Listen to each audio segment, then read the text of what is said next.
From 2027, inheriting a pension may drag funds into IHT and sometimes income tax. My blog post this week explains the rules, deadlines, and the RNRB trap. It outlines practical steps to mitigate exposure while keeping family wealth intact.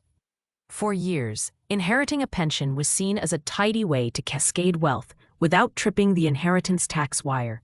That landscape is set to change. From April 2027, unused pension pots will start to count towards an estate for inheritance tax purposes, and families could find themselves navigating a very different set of outcomes. What's changing from April 2027? Under current rules, defined contribution funds can pass tax-free if death occurs before 75, or be taxed as income at the beneficiary's marginal rate if death occurs after 75.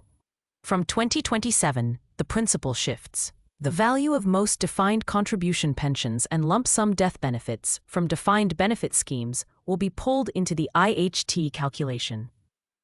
A transfer to a surviving spouse or civil partner will remain free of IHT at that stage, but when they later die, whatever remains in the inherited pot could face IHT in their estate. The mechanics really matter here. Pension scheme administrators will be responsible for settling any IHT due from the pension itself. They'll have 2 months to report and 6 months to pay after the date of death, with penalties and interest for lateness. Executors may also be caught by sanctions if processes slip. The net effect is that a previously straightforward asset can now introduce cash flow friction during a difficult time. Why this can mean double taxation. Where death occurs after age 75, beneficiaries already face income tax on withdrawals at their own rates.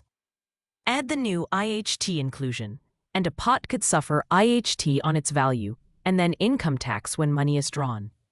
That is an uncomfortable combination, particularly for adult children who might already be higher-rate taxpayers. In simple terms, inheriting a pension could become less efficient than many assumed, especially for those who delay engaging with their options. The stealth impact on the residence nil rate band means there's another, quieter consequence. The main residence nil rate band currently offers up to £175,000 per person, £350,000 for a couple, when a qualifying home passes to direct descendants. However, this relief tapers away by £1 for every £2 that the estate exceeds £2 million. By adding pension values to the estate, more families could inadvertently cross that £2 million line and lose some or all of this valuable allowance. For individuals whose largest assets are the family home and their pension, this taper could significantly increase the eventual tax bill. Good planning shifts the focus from passively leaving pension wealth untouched to actively shaping outcomes. One pragmatic route is to draw income from the pension at a sensible tax rate and direct surplus income to the family. Regular gifts out of income can be immediately outside the estate if they are demonstrably from surplus income and form a pattern, so careful record-keeping is essential. For larger sums, making lifetime gifts can be effective. Using tax-free cash or planned withdrawals to fund outright gifts starts the 7-year clock, after which the value falls out of the estate. Trusts may help to balance control with succession goals, though they carry their own costs and administrative rules. Where appropriate, nominating a spouse or civil partner as the primary beneficiary can defer IHT, allowing time to plan during the survivor's lifetime. How to turn strategy into action. First, update and clarify beneficiary nominations on every plan. Ambiguity breeds delays. Second, map the projected estate value including pension pots and test whether the £2 million RNRB taper could bite. Third, model outcomes under different ages of death and drawdown patterns to quantify the potential double tax effect. Finally, if gifting from income is viable, document it. If larger gifts are intended, start the 7-year clocks sooner rather than later.